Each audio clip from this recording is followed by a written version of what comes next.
Hola chicos, ¿cómo estáis? ¿Qué pensabais? ¿Que la turra histórica había acabado? Pues no, así que os traigo hoy qué fue la Bauhaus y su importancia en la actualidad. Cuando yo digo Bauhaus, digo esta Bauhaus y no esta Bauhaus, ¿vale? Partiendo de esa base. ¿Por qué os traigo la Bauhaus? Bueno, pues porque hace un poquito más de 100 años se fundó esta escuela que supuso la puerta principal hacia el mundo del diseño como profesión. Fue una escuela de arquitectura, diseño, artesanía y arte fundada en Alemania en 1919. ¿Por qué aparece esta escuela? La sociedad alemana acaba de salir de la Primera Guerra Mundial y está totalmente devastada. Por lo tanto, esta escuela nace con el propósito de reconstruir esta sociedad y hacer una conexión entre el arte y el pueblo. El nombre completo de esta escuela es... Venga, María, tú puedes. Bauhaus Staatlich. ¿Staatlich? Bueno, whatever. Que significa la casa de la construcción estatal. Como dato, o sea, esto no tiene tampoco una importancia brutal, pero bueno, para que tú y yo sepamos de qué estamos hablando. En 1919 aparece esta escuela y la dirige Walter Gropius. Walter Gropius es un arquitecto y urbanista alemán que, bueno, después de la Primera Guerra Mundial le ofrecen dirigir esta nueva escuela, que esta nueva escuela es el conjunto de dos escuelas que ya existían, la Escuela de Artes Aplicadas y la Escuela de Artes y Oficio. Esta escuela llegará a tener 3 sedes con 3 directores diferentes. La primera, de 1919 a 1925, estará dirigida por Walter Gropius. La siguiente, en la ciudad de Dessau, estará dirigido por Hannes Meyer de 1925 a 1932. ¿Qué pasa? Que deciden mudarse a Berlín, en la siguiente sede, por la presión política que había en ese momento. Y la sede de Berlín estará dirigida por Ludwig Mies van der Rohe. En este momento, 1919, si os acordáis, estamos en plenas... Bueno, hemos pasado ya algunas vanguardias, pero estamos en pleno auge... ¡Hasta luego! En pleno auge de vanguardias. Por lo tanto, esta escuela está muy influenciada, uno, por artistas de las propias vanguardias que llegan a ser profesores, y dos, las vanguardias son una ruptura con el arte tradicional, y esta escuela está muy influenciada con eso. ¿Por qué? Porque tratan la forma, el color, la funcionalidad, tal y como las vanguardias están experimentando, ¿no? Como ya os he contado, algunos artistas de las propias vanguardias, como Kandinsky, Paul Klee, terminan siendo profesores de esa escuela. Por lo tanto, además de experimentar en su propio arte, adoctrinan alumnos sobre esta nueva forma de interpretar el diseño, el arte, la arquitectura. Esta escuela es pionera en la enseñanza de nuevas técnicas y recursos que se convertirán en elementos básicos de la cultura visual de nuestros tiempos. Además, esta escuela sentó las bases para que apareciera el diseño gráfico y el diseño industrial como profesión única. En esta escuela se investigaban materiales, se investigaban un montón de asignaturas que quizás en otras escuelas no se profundizaba de una manera tan profesional. Es decir, lo que antes era un oficio artesano, como la tipografía, el ebanista, todo este tipo de profesiones se intentan profesionalizar y enseñar de una manera académica. Por lo tanto, en esta escuela tendrían asignaturas como fotomontaje, arte de las vanguardias, ergonomía, funcionalidad, investigación de materiales, tipografía. Es la primera escuela que añade tipografía como una asignatura única. Es decir, de repente aparece alguien que te enseña solo tipografía, algo que estaba considerado como, bueno, una habilidad más de un artesano, ¿no?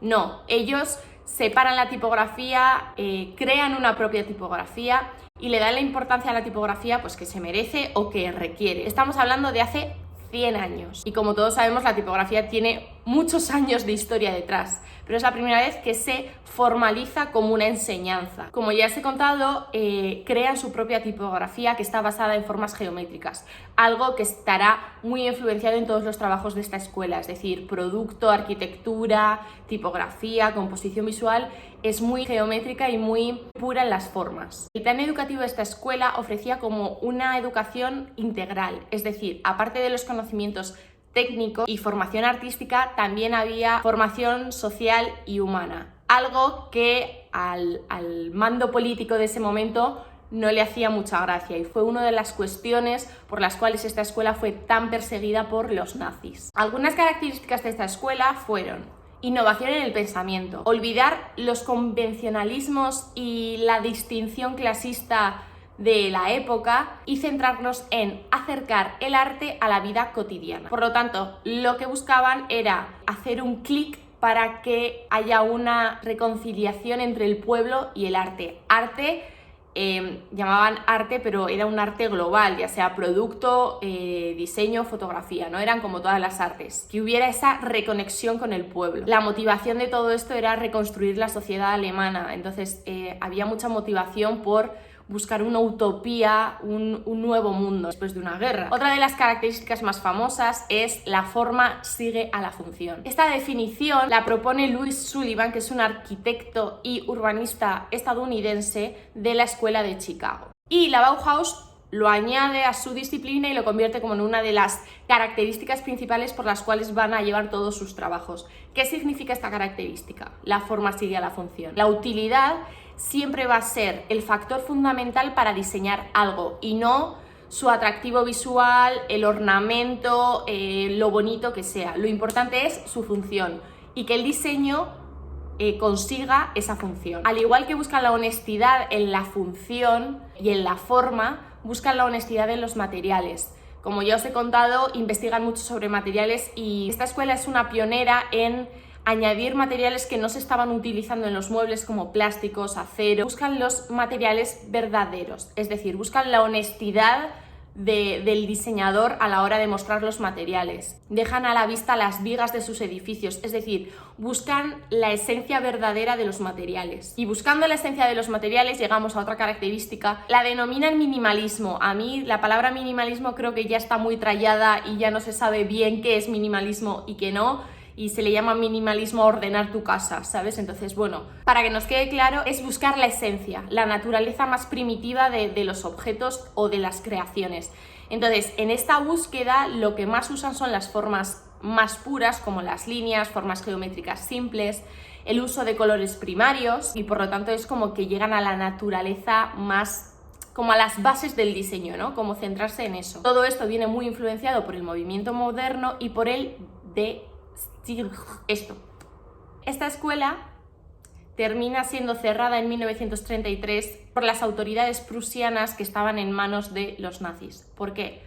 Porque como esta escuela, además de mezclar elementos de educación y académicos, pues fotografía, diseño industrial, materiales, también había trasfondo social humano. Y eso a los dirigentes políticos de ese momento no les hacía ninguna gracia y consideraban que esa escuela promovía un arte degenerado.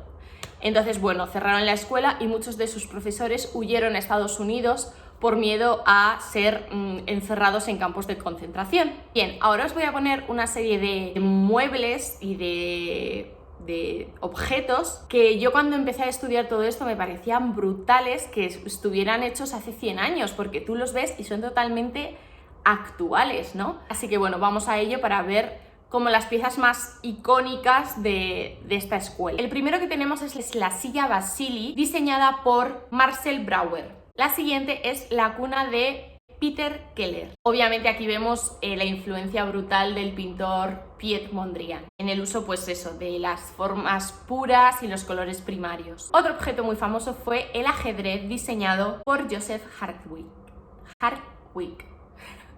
La siguiente es una de mis favoritas, que es la silla Barcelona, diseñada por Mies van der Rohe. Otra silla, porque si os estáis dando cuenta, había mucha investigación a la hora de hacer sillas.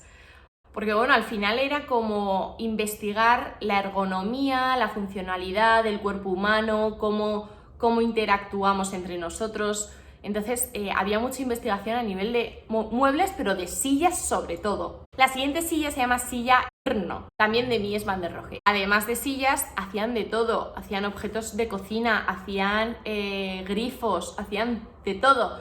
Uno de estos ejemplos es la tetera o infusor para té de Marianne Brandt. Yo me encanta esta tetera y además como que la quiero poner porque, bueno, la diseñadora era una mujer y había muy pocas mujeres en este círculo porque, bueno, aunque era una escuela disruptiva con la sociedad y rompedora y tal, seguían siendo bastante machistas. y entonces, bueno, las mujeres tenían un lugar muy pequeño en este mundo del diseño y del arte. Entonces, pues bueno, yo aporto mi granito de arena. Como ya os he contado antes, también hacían otros objetos como por ejemplo pomos de puerta, este por ejemplo de Walter Gropius. Y el siguiente que me gusta mucho es una mesa de Joseph Albers. Joseph Albers es un pintor que investiga mucho con el color y todas sus obras es una investigación sobre el color y sobre la pureza de este.